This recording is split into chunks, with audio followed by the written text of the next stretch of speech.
എൻ്റെ പൊന്നു, ഒരു രക്ഷയുമില്ല. ബോക്സ് ഓഫീസിൽ തമ്പുരാനായി വാഴുകയാണ് എമ്പുരാൻ. മലയാള സിനിമയുടെ കളക്ഷൻ കണക്കുകളിൽ പുത്തൻ ചരിത്രം എഴുതിയിരിക്കുകയാണ് എമ്പുരാൻ എന്നുള്ള റിപ്പോർട്ടുകളാണ് ഇപ്പോൾ പുറത്തുവരുന്നത്. റിലീസ് ചെയ്ത് ഒരാഴ്ചയ്ക്കുള്ളിലാണ് 200 കോടി ക്ലബിലേക്ക് ചിത്രം കടന്നിരിക്കുന്നത്. മാർച്ച് 27-ന് തിയേറ്ററുകളിലെത്തിയ ചിത്രത്തിന് പിന്നാലെ വിവാദങ്ങളും വലിയ തരത്തിൽ ആളിക്കത്തിയിരുന്നു. എന്നാൽ അതിലൊന്നും ഉലയാതെയാണ് ബോക്സ് ഓഫീസിൽ റെക്കോർഡ് കളക്ഷൻ തൂക്കി മലയാള ചിത്രം എമ്പുരാൻ മുന്നേറുന്നത്. ചിത്രം റിലീസായി 6-ാം ദിനത്തിലേക്ക് എത്തുമ്പോൾ 79 കോടിക്ക് മുകളിലാണ് ഇന്ത്യയിൽ നിന്നും മാത്രം ബോക്സ് ഓഫീസിൽ ചിത്രം സ്വന്തമാക്കിയത്. ഒരാഴ്ചയിലേക്ക് അടുക്കുമ്പോൾ നേരത്തെ ലഭിച്ച കളക്ഷനിൽ നിന്നും നേരിയ തോതിലുള്ള ഇടിവും കാണാം. 9 കോടി രൂപയാണ് 6-ാം ദിവസത്തിൽ ചിത്രത്തിന് ലഭിച്ചത്. എന്നാൽ മുൻ ദിവസങ്ങളിലേക്കാൾ മാന്ദ്യം ഇപ്പോൾ സംഭവിച്ചിട്ടുണ്ട് എന്നാണ് പറയുന്നത്. 5-ാം ദിനത്തിൽ 11 കോടി രൂപ ഇന്ത്യയിലെ നെറ്റ് കളക്ഷനായി സ്വന്തമാക്കി. അവധി ദിവസമായ ഞായറും തിങ്കളും മികച്ച കളക്ഷനാണ് എമ്പുരാൻ സ്വന്തമാക്കിയത്. ആ ദിവസങ്ങളിൽ 10 കോടി രൂപ കേരളത്തിൽ നിന്ന് മാത്രം ചിത്രം സ്വന്തമാക്കി. 4-ാം ദിനത്തിൽ 13 കോടി രൂപയാണ് ഇന്ത്യയിലെ കളക്ഷനെങ്കിൽ 12 കോടി രൂപയ്ക്ക് മുകളിലാണ് മലയാളത്തിൽ നിന്നും മാത്രം ലഭിച്ചത്.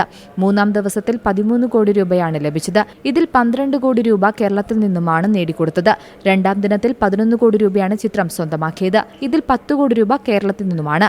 1-ാം ദിവസം എമ്പുരാൻ 22 കോടി രൂപയാണ് ഇന്ത്യയിലെ ആകെ ബോക്സ് ഓഫീസ് കളക്ഷൻ എന്ന് പറഞ്ഞാൽ കേരളത്തിൽ നിന്ന് 18 കോടി രൂപയാണ് ചിത്രത്തിന് ലഭിച്ചിരിക്കുന്നത്. അതേസമയം കേരളത്തിലെ തിയേറ്റർ ഒക്യുപ്പൻസി 51%. അതായത് രാവിലെ 39%, ഉച്ചയ്ക്ക് 52%, വൈകുന്നേരം 57%, രാത്രിയിൽ 57%മായിരുന്നു തിയേറ്റർ ഒക്യുപ്പൻസിയിൽ പറയുന്നത്.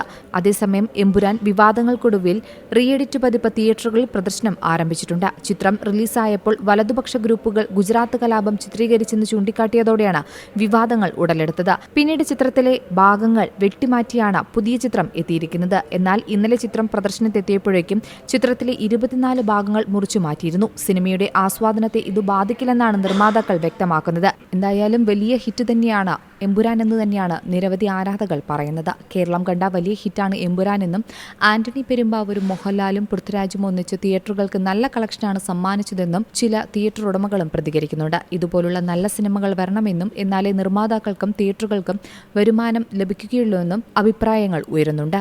Entertainment desk, Zee Malayalam news. ഏറ്റവും പുതിയ വാർത്തകളും വിശേഷങ്ങളും വിരൽ തുമ്പിലറിയാൻ സീ മലയാളം ന്യൂസ് എല്ലാ ഡിജിറ്റൽ പ്ലാറ്റ്ഫോമുകളിലും ലഭ്യം.